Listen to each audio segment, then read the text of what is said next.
So, why do you think God has used music to keep you in rhythm with Him?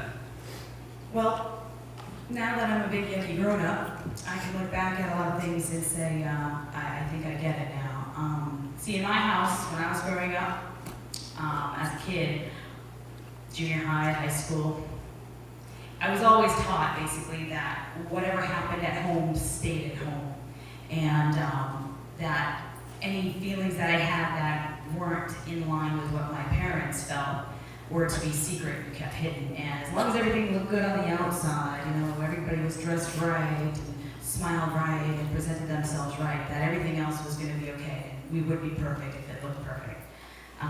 But the truth was, it wasn't perfect at all. And so, outside everything looking good and being at home, I was fighting with my mom and dad all the time, especially my mom. We yelled at each other a lot, and there was a lot of screaming, a lot of bad words being used, and sometimes I'd get smacked and it didn't feel so good, and it was really, really hard for me to deal with, and I didn't really feel like I was very loved sometimes, and I felt like I didn't fit in at home.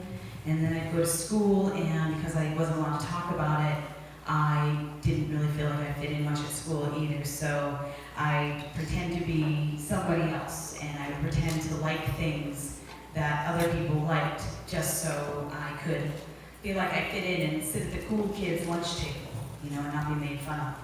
But bottom line, I really didn't have any idea of who I was at that time. And when I was young like you guys. And I couldn't understand a lot of those feelings that I was having. And I had nobody to talk about it. So I was completely out of rhythm with myself. And honestly, I had no clue who God was. Even though I went to church every week, I did what I was supposed to do, and I went to church. I didn't understand what was going on a lot of the time. But I went, and I knew He was there. I just didn't really know what it was like to have a relationship with Jesus until much later. But anyhow, whenever I was confused about who I was or what I was feeling, and I was really too young to understand a lot of it, it seemed like there would always be this song that came on the radio. And I was like, oh, that's it. That's exactly how I feel. And it helped me to kind of paint a picture or put words to what it was that I was feeling at the time, and it didn't make me feel like I was so left out. And, I realized that God used music as the vehicle to speak to my heart and allow me to be free and to kind of bring me back in and refocus on the things that He wanted me to be focused on. And I believe that He uses different methods of reaching out to all of us. And sometimes, it could be a person, it could be somebody in your family, it could be a teacher, it could be something that's said in your small group, it could be a book, movie, TV show, whatever. But for me, it just happened to be music. You mentioned something really interesting that, every song tells a story. The person who writes that song is trying to express, something through that song. And so I think it's really neat how you mentioned that there always seemed to be that song that, maybe brought you back into that rhythm. And so how do you think God has used lyrics to bring you, back into rhythm with Him? Well, for me, it was those words of the song that made me feel like I wasn't crazy and that I wasn't weird and that it was okay to not understand everything that was going on at that time. And it inspired me when I was about 12. I was in 7th grade, actually. It inspired me to start writing and kind of putting my thoughts and things that are going on in my head, even though it didn't make sense to me, put them down in a diary. It's the first time I started writing a diary. And out of that started poetry, and it had this rhyming thing, and I'd always put it into a rhythm, and it had to turn into a song at some point. But by doing that, it helped it to get out of me. So He used those lyrics and songs to show me that it's okay to verbalize what I was feeling inside, even if it meant nobody else heard it, but I was writing it down. And so really it was journaling. And there's actually lyrics to a song that I had sung at a coffee house here that you kids put out a couple years ago called Breathe. And there's a song lyric in there that really kind of put things to perspective for me for journaling and helped me understand why I want to write it down.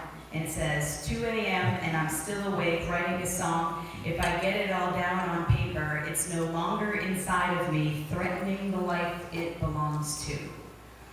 It's no longer poison. It doesn't have to stay there. It doesn't determine who I am. It doesn't say, just because you feel like, ugh, that you are, ugh, it's okay to have those feelings and to get them out. So it was so freeing, and it was just such a wonderful experience for me that I really started to pay closer attention to lyrics in a lot of songs. And more than that, though, it also helped me to understand the true lyrics that we all need to hear, and those lyrics are the Bible and what Jesus says in the Bible. Because honestly, I was reading the Bible when I was 12, 13, and it was just a bunch of words I didn't understand. It was a bunch of stories, and people would talk to me about them, and they'd tell me what the stories were, but I never really understood them at a personal level. I never put them to my life. I didn't really understand a lot about what was going on. So now, through music and through understanding how lyrics are so alive for me and so real, that I'm able to read the Bible and really hear him putting those words into my stories and into my feelings so that it can be a living lyric, and it's very personal. And it's awesome that he can say, I can pick up the Bible at any time and hear his words, and it's not just a story anymore. He's talking to me right at that very moment, so it's really cool. So can you share a specific example of a time when maybe a song or a lyric brought you back into rhythm with God? Mm-hmm. There were several, actually. A lot of tough times in junior high and high school where several different songs come to mind that help kind of put things into perspective for me. But there's actually one song, and Matt might sing it for you, so watch out. I'm going to try. I have a really good voice, by the way. So I don't know if any of you will know it, but your parents probably do.